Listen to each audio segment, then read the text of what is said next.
Türkiye, Xitayning Uyg'ur va boshqa musulmonlarga qarata ilib berayotgan kishilik huquq tajovuzchilarini tanqid qilgandan keyin Xitoy Tashqi ishlar ministrligi inkos qaytardi.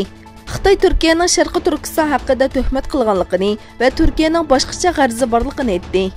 Xitoy Tashqi ishlar ministrligining bayonotchisi Lu Kang Turkiyadagi ba'zi kishilarning yaqindan buyon Xinjiang haqidagi haqiqatlarni ko'rmaganligini, mas'uliyatsiz va g'alati bayonotlarni berganligini aytdi. Xitoyning Turkiyadagi qo'li bo'lgan Vatan partiyasi hay'ati Beijingdagi Sharqiy Turkistonga berib turli faoliyatlarga qatnashdi. Atalmış Milletler İttifaqlığı temisidagi yig'inda so'z qilgan Doğu Perinçek, Amerikaning G'arbiy Osiyoni bir terrorlik uvusiga aylantirganligini, Turkiya bilan Xitoyning bir-biriga ishonish kerakligini aytdi. İyi Partiya guruhi raisi Lutfi Turkan ve Ümit Özdağ qatorliq millat vakillari Xitoy zulmiga uchrayotgan Uyg'urlar haqida Tashqi ishlar ministri Mevlut Cavusho'g'li bilan ko'rishdi. Shuning bilan birga Uyg'urlarga bo'lgan diqqat e'tiborining ishishi bilan bearam bo'lgan Xitoydan yolg'on bayonotlar kelishga boshladi.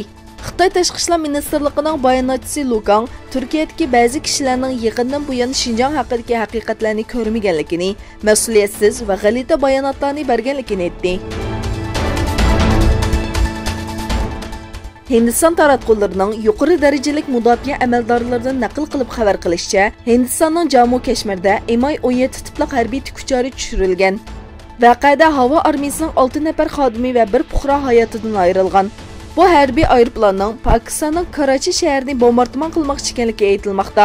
Shuning bilan birga Hindistonga qarshi mudofaa holatiga o'tgan Pokiston uzun mezgillik havo mudofaa sistemasini harakatga kirgizganligini bildirdi.